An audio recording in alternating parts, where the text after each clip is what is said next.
We could have all the panelists in our screen, and we have spoken a lot about screening. Dr. Rajiv has, really elaborated on all the guidelines and all. But Babita, quickly, now do you or do you not do preconceptional counseling as a part of your armamentarium in practicing infertility? That's a very important question I need to ask you, because you heard about, fit to be mother, etc. Of course, those were taglines. But I would like to reiterate that we have been doing preconceptional counseling for over several years, but maybe not as targeted as we should have done. So over to you. Yes, ma'am. Definitely, we should go for the preconceptional counseling. And as an infertility specialist, I always get the opportunity to counsel my patients, because 50% of our patients now PCOD and obesity associated with infertility. So as a part of infertility treatment, we counsel them to reduce weight, reduce the BMI, change the lifestyle and physical activity, all this. Do this and then get pregnancy, so that it will be better for both the ways, to control their pre-existing diseases, and it will help in good healthy pregnancy. So definitely prenatal counseling has an important role. So we heard Dr. Chawla also mention that, metformin, as per government guidelines, we should not give prior to 20 weeks, right? So now, Dr. Chawla, I would like to tell you, but since years, since we've been treating PCOS patients with metformin, we've always been very happy to continue, because we are not sure. Ek infertile thi, we gave her metformin, and when we stopped metformin, she said, I stopped, and hence I had an abortion. So I want to, two viewpoints, one from Babita and one from Dr. Chawla. Babita, we'll start with the ladies first. Yes, ma'am. Would you continue or would you not continue is the issue. We have Professor Das also with us. Yes. Because evidence-based practice says that it does not reduce the chance of miscarriage. So to prevent miscarriage, we should not be continuing that. And if she is not not diabetic, not obese, and sugars are within control, so initially first 12 weeks we can avoid metformin and can start after 12 weeks if it is needed. What about Dr. Chawla? And then we will have Professor Ashok. I'm extremely happy that this has come from a gynecologist, a lead infertility specialist. Every time in my own hospital, I've been trying to prevail over gynecologists that moment a PCOD conceives, there is no evidence that continuing metformin will increase carrying rate, but it is very difficult to convince. Conventionally, they want to continue, although there is a huge evidence, not only from DIPSI, but also from ADA 2021 also saying that no evidence today that you continue metformin and you have better carrying rate. So ideally, we should stop metformin immediately. But I think as has been the conventional teaching in gynecology, most of the gynecologists, they still are happy to continue that, lest they hear back from the patient that because you stop metformin, so that is why miscarriage happened. So we are not so daring, and we are happy with our age-old protocols. But nevertheless, we are bound by our guidelines, but we also reiterate that giving it is not really going to cause much of a problem. I agree. We are giving it after 20 weeks. So now I think that I'll ask Dr. Purvi. Now I'm not talking of screening, because when I start this panel, I've started it on 4 foundations. Number 1, screen all. Number 2, DIPSI is the test to screen everybody. Number 3, we need to treat them. And number 4, it has to be a team effort. Now, to treat them, would you like to give insulin, or would you like to take a trial of OHA if MNT fails, is my question. Okay, so first of all, I think MNT is a very, very powerful tool, but we often not use it optimally. And MNT is nothing but, medical nutrition therapy for all those who are not completely aware. No, it has failed now. You go on to drugs. Okay. So then my choice would be, like Dr. Rajiv Chawla also said, I think the confusion was that in 2008, when the MIG trial was published, I think it reaffirmed everybody's belief that metformin is safe. What we were seeing in the clinic, it kind of reaffirmed that yes, metformin doesn't cause any adverse event till delivery and is safe and easy and convenient, and patients are far more compliant. The problem started when we started looking at the long-term outcomes in the neonates and the growing children of those mothers who were exposed to metformin during pregnancy. And that's exactly to begin with. So that happened a few years down the line, and around 2016-17, and then all the hell broke loose, and all guidelines were not sure whether we should continue to use metformin or insulin. So now the dictum is that insulin is the choice of treatment for treating hyperglycemia in pregnancy if MNT fails. However, metformin may be allowed post 20 weeks of gestation at 500 milligrams twice a day starting dose and going up to 2 grams per day. And if that's not enough, we just up titrate the insulin itself. So, Sambit, we know that we've got several people from all sects, joining into this panel to listen to us. Would you like to tell them if there is a guideline regarding what should be the cutoff to decide whether you want to give insulin or you want to give an OHA? Yes, ma'am. As we are already discussing, like MNT has to be first given and 2 weeks trial has to be given, and preferably in the first trimester or second trimester if we have a choice of continuing with MNT for 2 weeks. But after the third trimester, maybe after 24 weeks or 28 weeks, we don't have much time and we should start acting immediately actually. And as Dr. Purvi was telling, insulin is definitely the better option to start with. But if the MNT falls and fails, and if the fasting is always more than 100, and in some studies they've shown 110, then we should not delay and we should start insulin. And it should always be a team effort. Yes, carry on. Sorry. It is a pre-diagnosed diabetes, and if we have diagnosed it in the first trimester, then definitely we should go for insulin. Okay, so Dr. Chawla, I just wanted to ask you this. We spoke about IGT and DGGT, whatever you call it. Frank GDM 140, the miracle number, and we spoke of 120. Now screening, we know we're going to screen everybody thrice and look at 140 value and then etc. Would you like to give everybody a clear picture on what level and how to manage one IGT? A case of IGT is what I want to emphasize on now, because we know about screening and GDM and 140. I think it is, I said in my intro also, yes, it is important first to understand that physiologically in a female who is normal glucose tolerant, a mean fasting is close to 74 plus minus 8, that means around 80 milligrams. Post meals, when we are talking of 1 hour, it is 109 plus minus 10, that means close to 120. And 2 hours, it is 99 plus minus 10, that means it is close to 110. That is why based on that, based on all the epidemiological data, that moment your sugars are more than 120 milligram, you are going to be at problem. And that is what is the sole basis of Dr. Sheshai's work, that a single value of more than 140 done with 75 gram glucose, what will be a impaired glucose tolerance in a non-pregnant female will amount to be a diagnosis of GDM, because moment your sugars are more than 140, you are dysglycemic.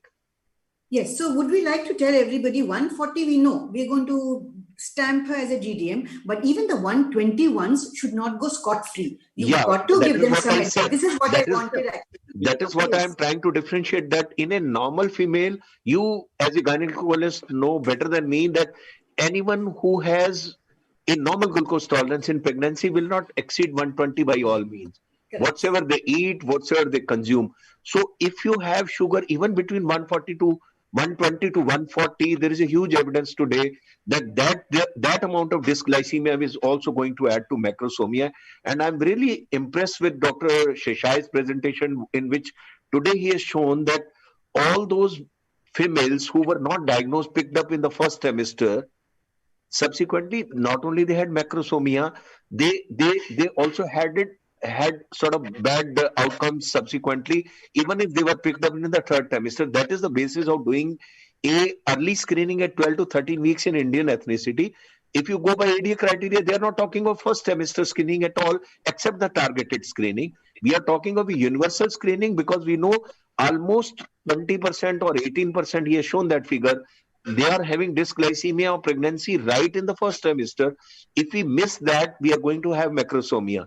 So I think any sugar between 120 to 140 also needs to be handled very, very carefully, and target has to be by all means less than 120 milligram, so that you have a normal outcome. And most important thing is that even if you have a dysglycemia, it is going to do more harm to the fetus in the form of a long-term beta cell programming in such a way that moment you have a catch-up growth in adolescent, you are at a greatest risk for developing NCDs also.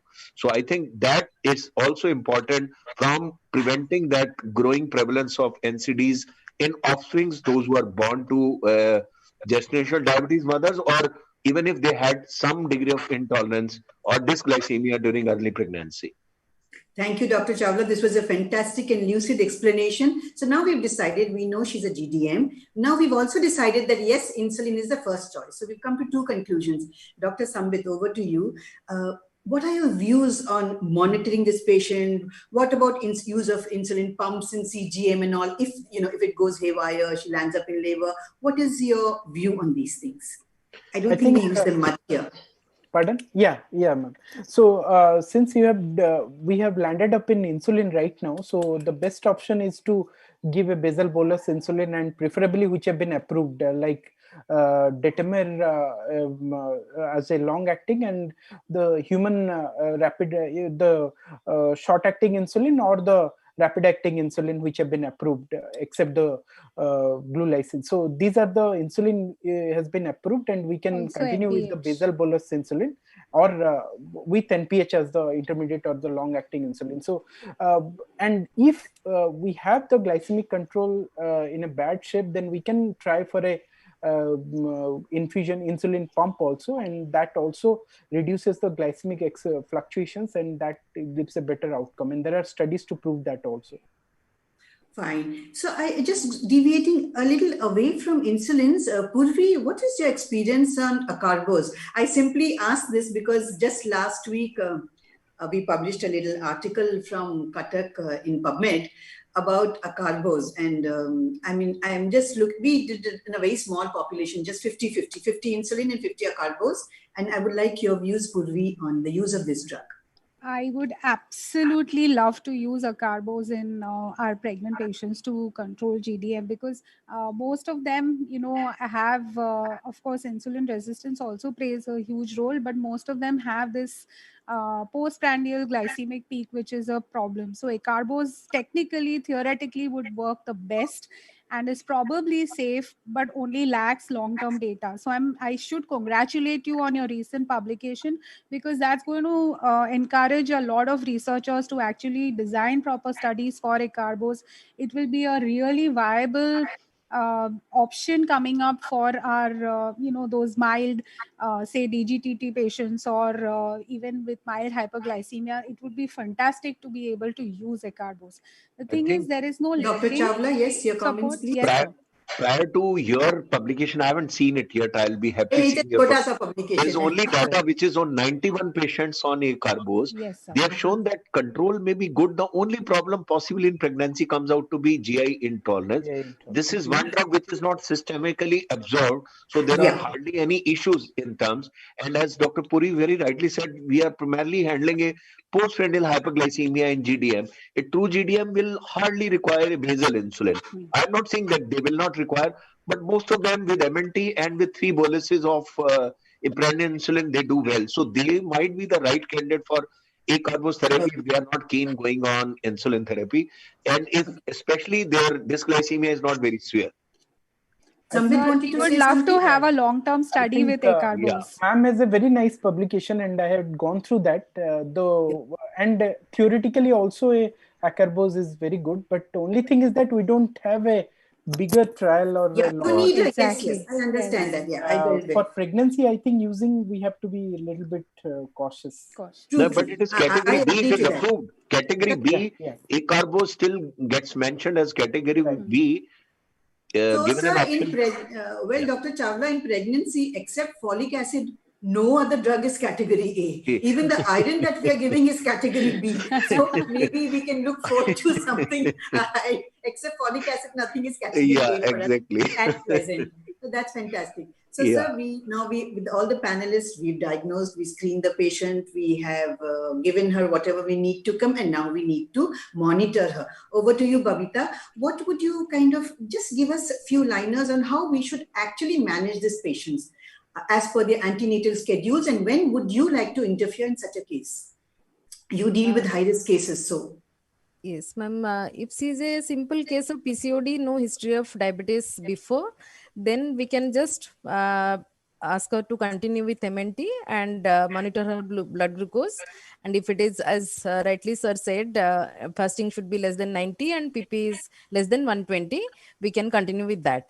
If she is developing more than 120, blood sugar is not controlled, then she needs frequent monitoring, and antenatal screening, universal screening is must for everyone as per government guidelines. Any patient comes to our clinic, first visit has to have a blood glucose screening, and this DIPSI test is adequate with irrespective of her meal. Whenever she had 75 gram glucose, if blood glucose is more than 140, she falls into the category of GDM and needs the monitoring part. You know, normally we monitor only monthly, but would we like to call them a little more quicker? Yes. Monthly and 24 to 28 weeks, another proper monitoring has to be done. And ultrasound, at least 3 ultrasounds, a TIFA scan 18 to 20 weeks, then 28 to 30 weeks, and 34 to 36 weeks. At least 3 ultrasounds in a proper center. And frequent monitoring, definitely after 30 weeks, it should be every 15 days. So frequent monitoring is needed. So here's I would like to share a simple, a very small case, which it put me into a dilemma. After so many years of looking after GDM cases, I had done the first trimester and second trimester DIPSI tests. I don't know why when she came at 34 weeks, I said, "Do baar to hua hai, abhi kar lete hain," and I didn't do her glycosylated. I just looked at her fasting and postprandial, and it was haywire. I said, "What happened?" I looked at the previous papers. Have I missed out the second trimester test? No, I've done it. And then when I look at her glycosylated levels, they were still worse. Then I asked her, looked up her records. I saw her father was a diabetic, fine. And it was just 36, 35 weeks. You see how we had 32 weeks, sorry. So she was negative the first 2 times. Her glycosylated was as good as 5.4. And then at 32 weeks, suddenly I look at a glycosylated of 11. I mean, I was really taken aback. Nevertheless, thanks to all the diabetologists over here, we monitored her, we managed her, and she delivered a viable baby. Henceforth, the message is so strong that no trimester is safe. And we should not be too confident. We have to examine them every trimester. And as regarding deciding when to deliver, Babita, will you agree with me that if there is no other problem, we would like to deliver them at 39 weeks. 39 but weeks. If there are problems, would you like to interfere earlier is my question. Yes. Supposing, let's say she goes into preterm labor. Now, this is a very valuable child. She goes into preterm labor. Would you or would you not give her steroid is my question, because it's a controversy going on every time. No, ma'am. Steroid is needed for lung maturity. So would you or would you not? Yes, if she's going for preterm labor within 7 days with rupture membrane she came, definitely she needs steroid therapy for lung maturity, but she needs intense blood glucose monitoring, and maybe insulin dose has to be increased to maintain the blood sugar level. But we've also seen cases.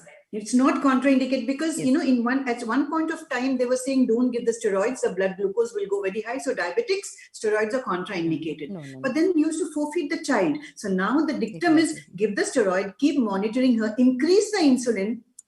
And then in 48 to 72 hours, she stabilizes. So this is yet another very important take-home messages that we need to give, that we should have it, Professor Sujata, what you mentioned exactly, this is the case what Dr. Sheshai also mentioned in his presentation today. Someone having 102 and 140 was ignored by physician in first semester. Yes, I saw that. It was passed unfortunately as normal. Extended GTT or DIPSI single criteria was not followed. And in the third trimester, because there was a macrosomia, there was a large one did BP on ultrasound, a GTT was done and HbA1c was done, which was exceedingly high. Exactly what you have seen.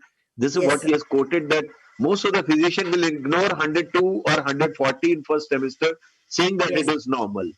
So we should be I think that further underscores the importance of SMBG and also the use of continuous glucose monitoring in these patients. 1 second, Purvi. Let me welcome Sunil into our fold. Yes, we've got Sunil. Namaskar, Sunil. So we've got yet another panelist for you.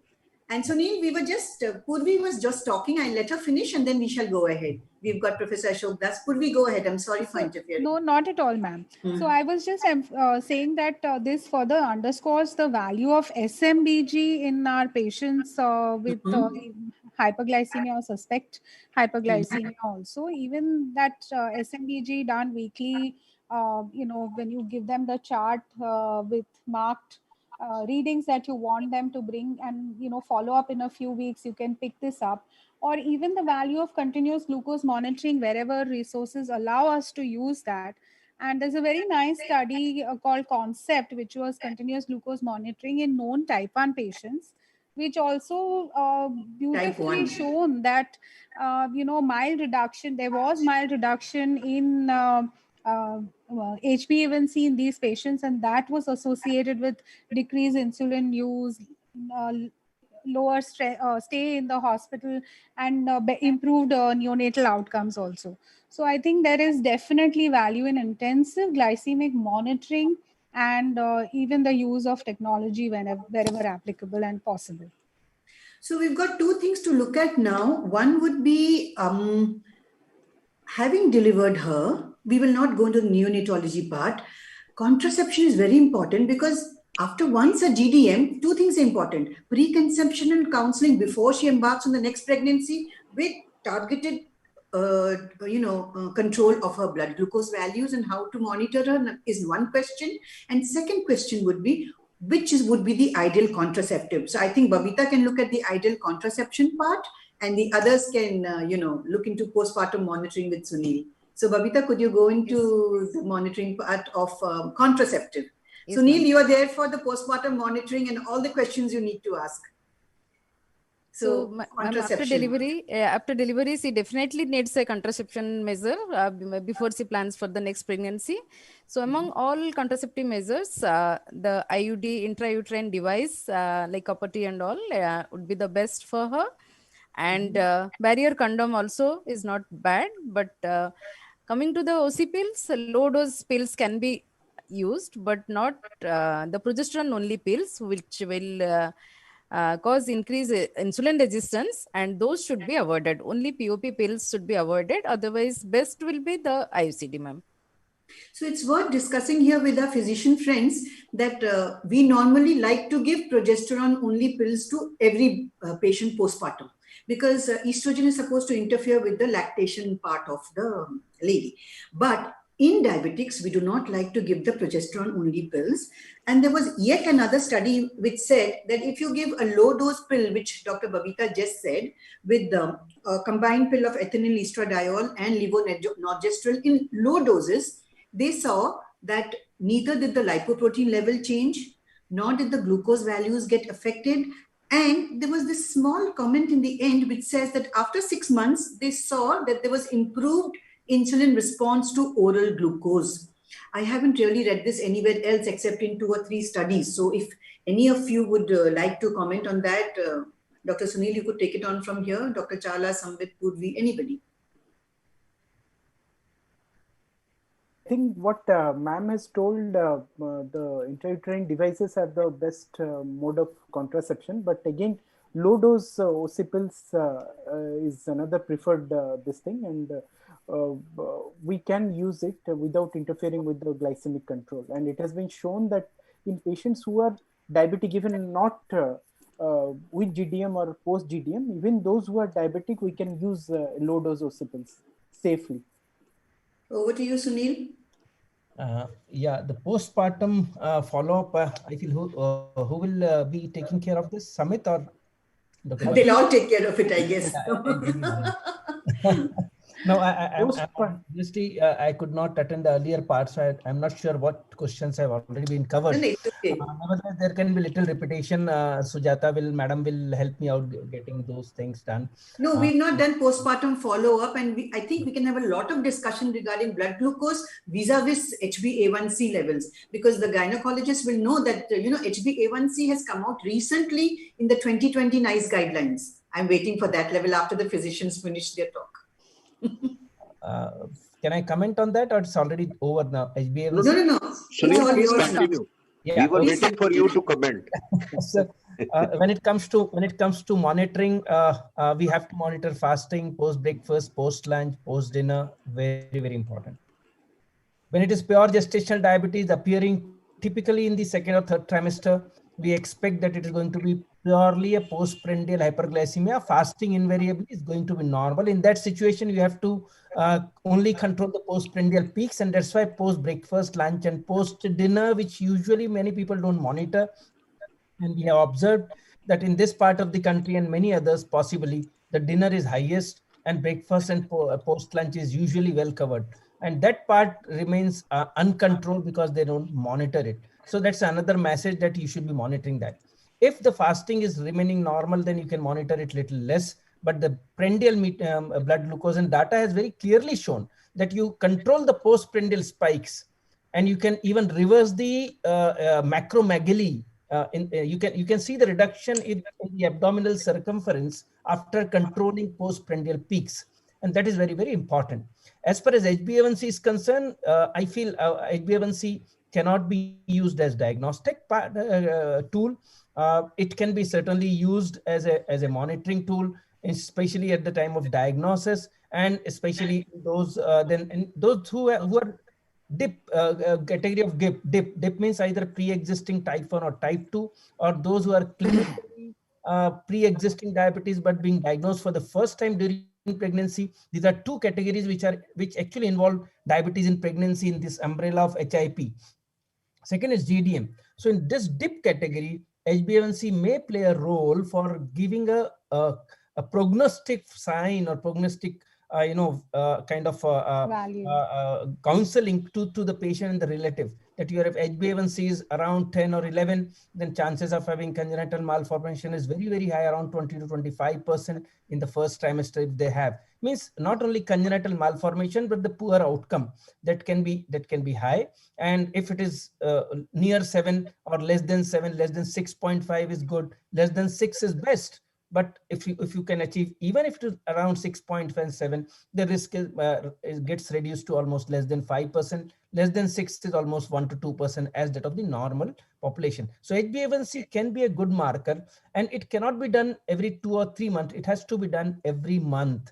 Every month, if you are planning to monitor HbA1c in a given case who has presented to you with high HbA1c. So you can Dr. Sunil, 1 second, sorry for the interruption. Do you think we are looking at very high HbA1c in GDM cases? I mean, would you think? That's why I said specifically. PGDM. Okay. I'm not talking about GDM. PGDM. I'm talking okay. GDM case. Okay. We were also looking at postpartum monitoring programs. Postpartum. Yeah. Postpartum, so we would the panelists to say something on that. Panelists, if you can highlight on this, otherwise, So most guidelines talk about looking at an OGTT again at 6 weeks after delivery. And of course, on an annual basis, we have to monitor them again for the development of diabetes. I think the best way to manage is if they've returned to their pre-pregnancy state, and then, of course, a healthy lifestyle has to be encouraged and reminded to the patient about weight loss, which we often forget. But weight loss is extremely important at that point, and leading a healthy lifestyle in terms of good dietary intake also. The other thing is, if hyperglycemia persists at that point, then there are studies that have shown that even metformin and a good lifestyle in tandem have shown a reduction of recurrence of hyperglycemia or improvement in the status by 30-40% postpartum. So Sambit, how would you like to monitor them? Okay, sorry. I think just to add to Purvi ma'am's thing is that the 6 weeks OGTT, we should take the cutoff of the non-pregnant adult criteria. Yeah. So that's the rule of 6 weeks, 6 months, and then every year. Then every 1 year. Yeah, this is what I wanted to add, that normally true GDM, what Sunil rightly said, they will disappear by then, and they will have a normal HbA1c, which will be mimicking your pre-gestational HbA1c, baseline HbA1c. If it is still more than that, then you need to follow with MNT, and Dr. Puri very rightly said, metformin in those patients can be a very good option. and you can follow them then every 6 months and subsequently every 1 year. That is what is a protocol. And another thing is, never ever try to diagnose in the postpartum phase diabetes by HbA1c at 6 weeks, because HbA1c will be giving false low reading. It will be still high because of So, Yes. panelists, I can see Dr. Alok coming in and coming out, So probably that's acting like a danger warning that, come on, you got to end. So Sunil, I think, Dr. Alok, we'll just take 2 more minutes. Anyway, we're finishing in Take half 5 an hour. minutes. Take 5 minutes. Okay, thank you. Because I want Sunil to conclude. Yes. I'll request all of you to stay back. We'll have a short valedictory and then close. Definitely, we'll be there. We'll be there. So, Sunil, I just wanted to chalk this out. We've got Dr. Ashok with us. We've got everybody with us. Dr. Chawla, has he disappeared? He's there. Huh? So now I came across this particular thing, and I want to learn from all of you over here, which said, we know that we'll do 6 weeks, 6 months, etc. Accepted. Postpartum monitoring. But they're saying at 12 weeks, this is a nice guideline. They're saying 12 weeks, look at the HbA1c. I've never done this before. I came to know this when I started reading up for this panel. Okay, let me be very true.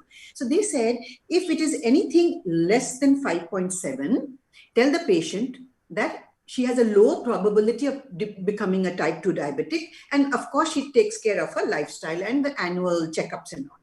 If it is between 5.7 and 6.4, I don't know what made them give these numbers. Then tell her that she's at a high risk, but nevertheless, she continues annually. And then more than 7, transfer her to a diabetologist, it says. Your views at this. Exactly. This is what we said. This is exactly what matches. What Sunil said was also right. Yes. But see, if you are doing an HbA1c at 6 weeks, that will also reflect last month's control also. So if you are truly doing the HbA1c at 12 weeks, by then the previous things would have settled down. So if you still have an HbA1c of 5.7 to 6.4, you are something like IGT in a non-pregnant female. So it has to be treated like IGT with MNT, and if required, case-to-case basis with metformin. If you have more than 6.4, in any case, you need to be treated as type 2, and full-blown MNT with metformin and other option can be used. Madam, these are the diagnostic criteria in non-pregnant state for normal pre-diabetics and non-diabetics, which are applicable in postpartum phase after 12 weeks. And that is normalizes. Perfect. The HbA1c criteria has been come. HbA1c cannot be used before 12 weeks for diagnosis. It should be OGT. Correct. Anything else would you like to ask Sunil? Because I think we are done with most of it, but over to you because you joined late, or anybody else? I just saw some comments, Sujata, may I ask? Yes, sir. Of course, welcome. You're most welcome. The premix use in GDM. You have been authority on the insulin in GDM. What do you think about that? Sir, I still feel, I'm sorry, but we don't have evidence except Lispro and Aspart. We don't have evidence for anything else, and Detamil long term. But instead of premix, I'll always prefer, because if it is a pure GDM, it is a postprandial hyperglycemia, I'll prefer giving either analog or sometimes even regular insulin. Yeah, that's what I thought. I think it's the off-label use. And premix. Because it was in a course I conducted 2 days back. So I have told them to take it away from there. They said no, off-level evidence we cannot give. But sir, Sheshai sir still says we were preparing 2020 current guidelines, which will be published this year in March. He still says that for Indian patients, ideally, of course, what Sambit said in the beginning, a basal bolus regime or at least analogs as short-acting and a long-acting levometide. But he says still 80, 85, 90% of patients. Yeah, he says that premix still needs to be mentioned there. We debated with him, but he says that still for Indian patient, I will say that you may continue with premix. If I want to use premix, I will do, sir, one thing. I'll give 50-50 in the morning, and I'll do the same. Rapid in the evening. I do the same thing. I do the same thing. But he was very, very, emphatic that let this premix also continue as an option in Indian patients. Yeah, Rahul, Rajiv, it is an option in Indian patients, but you see, it is not evidence-based, I agree, totally agree. I debated with him at large that this time Yeah. So we've got Purvi raising her hand. Sunil, I found the young ladies do not want to continue, including young men, Rajiv, of metformin beyond conception. The opinion in 2007, 2008 was the moment the first trimester is there, you stop. Pregnancy Yes. diagnosis, you stop metformin. And has that really changed? Because, if I'm not very much updated on that, but they were saying that there is a misnomer that metformin protects the conception and the embryo. It is the embryopathy, helping molecule. All that is given up or still there? Sir, it is already given up now. Guidelines are very clear now on this. That after 12 weeks of therapy of and if necessary, start after 6 months. neither it prevents abortions nor it prevents Improves carriage rate. Yeah. Yes. And nor does it prevent GDM. Yeah, correct. That's what you mentioned. So you can start it again at 20 weeks is the take-home message that I as think Babita said, ideally to be restarted at 20 weeks. No, 20. if required. If Yes, required, obviously. And if patient is not keen on insulin. I Yes, think sir. beyond I 16 think- weeks. No? Yes, ma'am. Beyond I 16 think- weeks, of course, 20 weeks is always beyond 16 weeks. It can be started. Thank you. Because organogenesis is over. By then it's So I complete. think I'm scared of Dr. Alok now. Sambit, you're the last person. And I then, think- Sunil, No, Sunil ends this. Madam, because- There are, Sujata, there is a joke. There are non-teaching teachers. There are non-operating surgeons. The speaker does not speak but bars others to speak in our assembly. So here there is a conference chief in Alok Anungo who wants the conference to continue the knowledge to. So I think it's only 8:15. Evening is still young. I think. So we are happy. We are enjoying this panel. So okay, Sambit, come on, go ahead. Dr. Das is giving us permission. We've got Dr. Jayant Panda also with us. Welcome, Jayant. All of you are Namaskar. welcome. Thank you very So much. Sambit, go ahead. Sambit, With please go due ahead. permission from panelists, actually, I'm not supposed to ask, but we are forgetting about glibenclamide. We have not discussed Yeah. in the panel. So That was in Sunil's stock. So Sunil, go ahead with your glibenclamide. See, glibenclamide has been approved by US FDA to be used in pregnancy, and it has shown that it does cross the placenta. That everyone should know. And around the data says almost 50 to 70% of the glibenclamide does cross the placenta to the maternal level. It is there. So but we don't have a long-term safety data available. Whatever is coming from Oded Langer's basket from one corner of the world, from South Africa, there is no much data still. In US it is being used. In India, Government of India guidelines have not mentioned about glibenclamide as well as carbose. So we should stick to metformin at this moment of time, so that our gynecologist friends as well as physicians should not get confused. Let us be, when it comes to oral, let it be only metformin. Let us keep glibenclamide away at this moment of time. So yes, all my diabetologist friends, please. Non-diabetics, even in diabetics, non-pregnant state, we are not using glibenclamide as aggressively as we used to use it 10 years ago. So we should avoid. So in fact, over so many years, so many cases of GDM we've treated along with physicians and diabetologists. I have yet to come across a single glibenclamide prescription. But in conferences, they'll say, OHA, yes, you can give glibenclamide. Yes, you can give metformin. Even Williams' textbook of obstetrics says, yes, 20 milligram ka dose. वो तो सब रटा हुआ है, but Madam, off the record, what is your experience on patient, those who have conceived on Glimpride metformin? Last 15 days, I had 2 or 3 patients, those who have conceived while they were already on Glimpride metformin, and immediately, of course, it was discontinued. But what is your personal experience? So what was the other molecule? Only Those who metformin? conceive on OHAs, Glimepiride and metformin combination, which is most popular. So let me tell you, it's dating back to 2004. I'm not telling you to continue metformin, but it is dating back to 2004, wherein we gave metformin in PCOS cases. We did not give imiprin, but we gave metformin, and we continued, and we stopped it at about 12 weeks. And that paper, unfortunately, got the best paper award in the Foxy conference way back. But now the times have changed, and we do not give it. And I'm not saying that you give it. Those who have already conceived, and by the time they come to you for first consult in 10, 12 or 13 weeks, and they were already on Glimpride metformin, what is the final message Should they Well, discontinue pregnancy or? Yes. So the final message, as far as my experience goes, will be if the blood sugars are haywire and they need a control, I would love to give, not I, my diabetology friends would love to give them insulin if they need for control. I would not go on with the drug.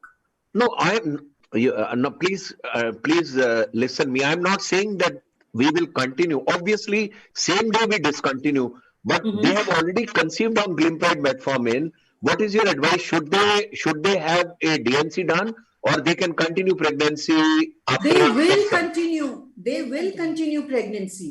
They Even will if they are continue conceived on pregnancy. Glimepiride, Yes. even if they are conceived on Glimepiride? Yes. Yes. Okay. Done. They will continue. Yes, Sunil. I'll share two experiences very briefly. One is about Glimepiride. So we had two such cases, and they have come to me at around 8 or 10 weeks of gestation, and we did continue because HbA1c was good. So hyperglycemia was not the threat in those patients, both the patients, and we did not find any. No, we can continue. So, And what you rightly said. I'll just share one experience of glibenclamide. I got a phone call from a very senior diabetologist of the country. One fine day, he said, my daughter is in US and Sunil, she has got gestational diabetes and someone has prescribed them 1.25 milligram of glibenclamide. And it was around 2 o'clock here in the afternoon that that lady, after very first or second dose, she developed severe hypoglycemia, ended up with 40 milligram 40 blood glucose in the night with one single OD once a day therapy of 1.25 milligram. And he asked me, Sunil, what is the update from your end? I said, sir, withdraw everything, just put her on only diet, or if you want to add, you go for metformin, but you stop it. So glibenclamide, we all know it's not a easy drug to be given. It's not that as teratogenic as gynecologist friend. It's a highly potent, the most potent drug available in the market for anti-diabetic segment. Most potent, and the risk of hypoglycemia very high. And when it comes to GDM, it will invariably be causing possibly nocturnal hypoglycemia when it is a long-acting drug. So we should avoid glibenclamide at this moment of time. Samit. Yes, right. So friends, can we? Yeah. No, ma'am, you carry on. Yeah, Samit, can we all conclude now and thank each other for this very fantastic session? Thank the scientific director, Professor Ashok Das, for giving us this wonderful opportunity. Thank you, everybody, for still being there. Jayant, I can see you. Thank you for being there. Thank you, Dr. Alok, for reposing the trust in us that we will definitely bring a good ending to your fantastic conference. Thank you very much.